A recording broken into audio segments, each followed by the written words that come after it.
All right, good afternoon, everyone. Happy New Year. Thanks for joining us today and for giving us a week reprieve last week. I hope you had a great holiday and stayed safe and had a good time with friends and family in a safe fashion.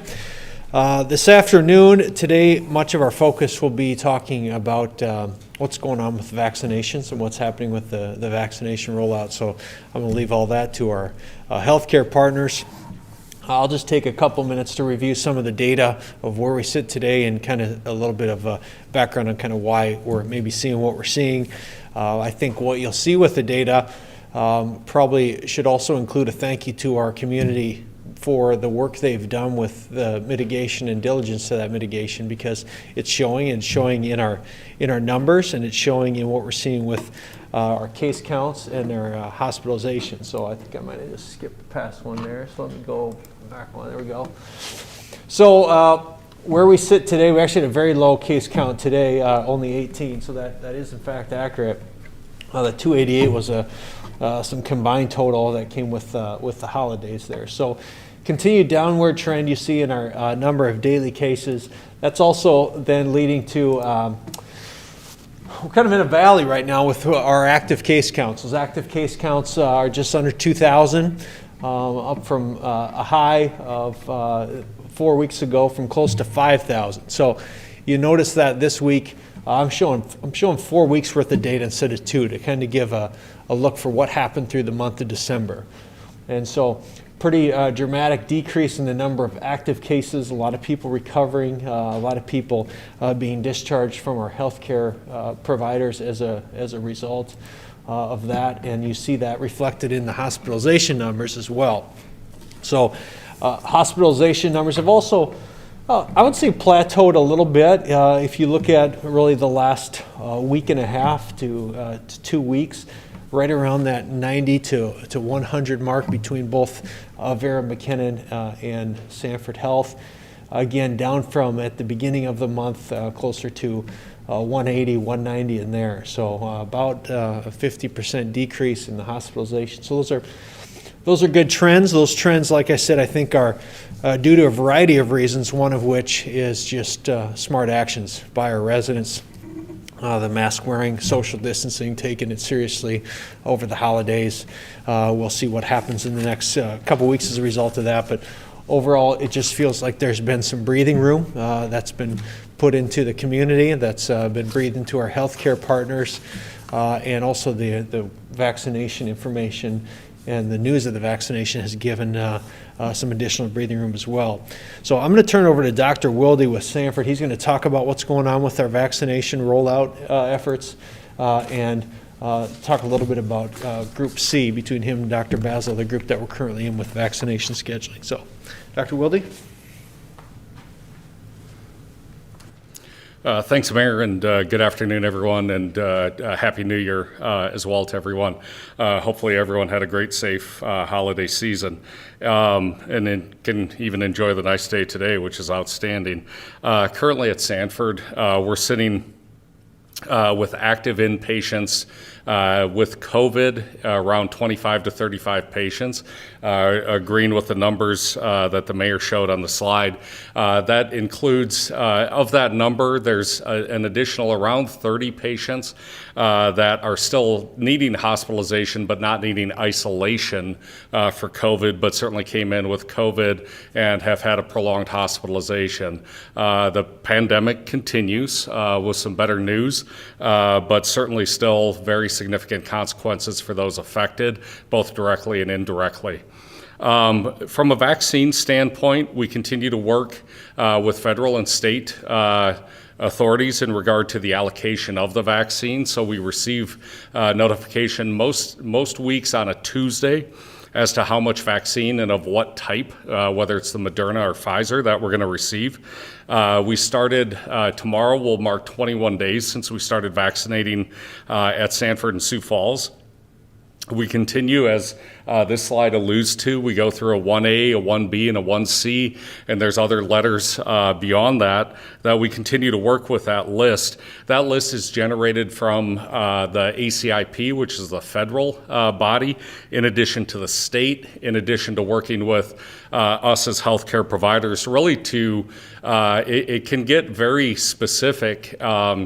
The categories that we receive tend to be general, just because as they come from the federal level, from the state level, there's roles that we need to identify and then communicate with, and it really does come down to identifying individuals not only that work for Sanford but in the community that we feel need a vaccine.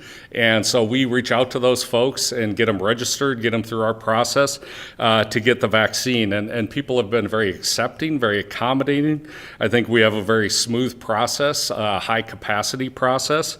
In the last few weeks, we've given out 8,200 vaccinations, and about 3,000 of those have been outside of Sioux Falls, to various counties, not only in the eastern part of the state, but some in the western part of the state as well, as we've worked with the state of South Dakota to identify counties that we might be responsible for, or Avera, or Monument, and other areas as well. So working really close with the state, worked very closely in the past week with the city of Sioux Falls to identify our first responders. I worked with other cities, other counties as well, to identify those first responders that would be eligible to receive vaccine, and got those folks vaccinated as they became eligible as well. So really encouraging folks to get the vaccine as they're eligible. We are finding good safety with the vaccine. For instance, within Sanford, we've administered about 15,000 vaccines and have had 15 patients of those that have needed additional evaluation for side effects from the vaccine. If you look at that compared to what would happen if 15,000 people had COVID, that certainly favors the vaccine and the safety of the vaccine. So please consider that, and we are optimistic that we'll continue to get more supply and get that out to people as it's available. So please consider that. Exactly how you go about getting vaccinated. I know working with Avera, ourselves, other healthcare providers in the state, we're going to be rolling out a website with a lot of information, looking at the safety, the high points of who should get vaccinated when and how you go about that. So we're looking to stand that up very soon. And with that, I think I'll stop and turn it over to Dr. Basil for some further information. Thank you.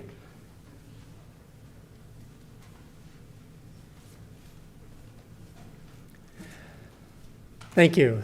So first off, I think as South Dakotans, we should be very proud of our state. We are ranking in the top 2 or 3 states nationally on the percentage of the population that we've vaccinated so far, and also in the percentage of the vaccine that we've been allocated and that we physically have, that we've been able to get into arms. We've been very efficient on, as soon as that vaccine comes in, we're getting it given to people. Whereas you see national news, a lot of times they're saying it's sitting in freezers somewhere. That's not happening in our state, whether that's Sanford, Monument out west, or us with Avera. We're getting it done. And so I think all of us should be proud of that. At Avera specifically, we've also think that we'll pass about 15,000 vaccines given by the end of this week, about 50% of those given throughout the rest of the state, and the other 50% being given in kind of the greater Sioux Falls metro area. Also been seeing very good results as far as tolerability of the vaccine, and no serious adverse events. I think we did have one allergic reaction that we monitored and ended up being just fine. So things have been going very well with vaccine rollout.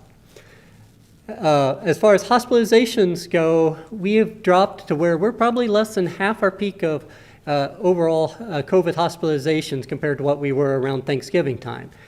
However, kind of like the graph that you showed earlier, we're in a little bit of a valley, so we did kind of level out for a couple weeks. In the last few days, we've seen that started to creep back up again, and we've started seeing our case count start to creep back up again. And so we're watching that closely to see if we are going to see a holiday kind of bounce. We didn't see that after Thanksgiving, and hopefully we don't see much of that after Christmas and New Year's, but we are watching that closely. Also closely watching to see whether this variant strain that you've been hearing about from the UK and other places, whether that's going to reach South Dakota. We don't have any reports that we know of that it's here, but we'll continue to watch that. If you do hear about that variant strain, there's no reason to expect that the current vaccine would not cover it. So we do think the vaccine will cover these variant strains, or if you've been infected before, that immunity from that previous infection should help cover for that variant strain as well. So that's very reassuring as well. Now, another thing with vaccines is that once you've had the vaccine, doesn't give you kind of a get out of COVID free card. You still have to continue to wear your mask, continue to social distance, because we know that it will protect you from getting seriously ill. But because it primes your immune system to fight off when you see it again, that's going to take a little bit of time for you to fight that virus off. And during that time period, you still may be able to transmit it to others. So you still may be contagious during that time period. And so that's why even after you've either had the illness or you've been had a vaccine, you still need to do social distancing and wear a mask. We're continuing to get more data on how contagious individuals might be. And until we get a better picture of that, visitation guidelines at hospitals and at nursing homes and those sorts of things are not going to change in the immediate future. We've got to get enough people vaccinated to get it totally out of our community so that we can open up everything back up again. Yeah, so the state has the covid.southdakota.gov website that you can go and get vaccination information, and takes to things like that map of the county by county state. I'll also maybe comment on why we've been so successful in South Dakota. It's because of partnerships at the city level and at the state level. We're able to cut through the red tape, I think, so much more effectively than a lot of states are. We just get it done, and I think that makes us different than a lot of states nationally.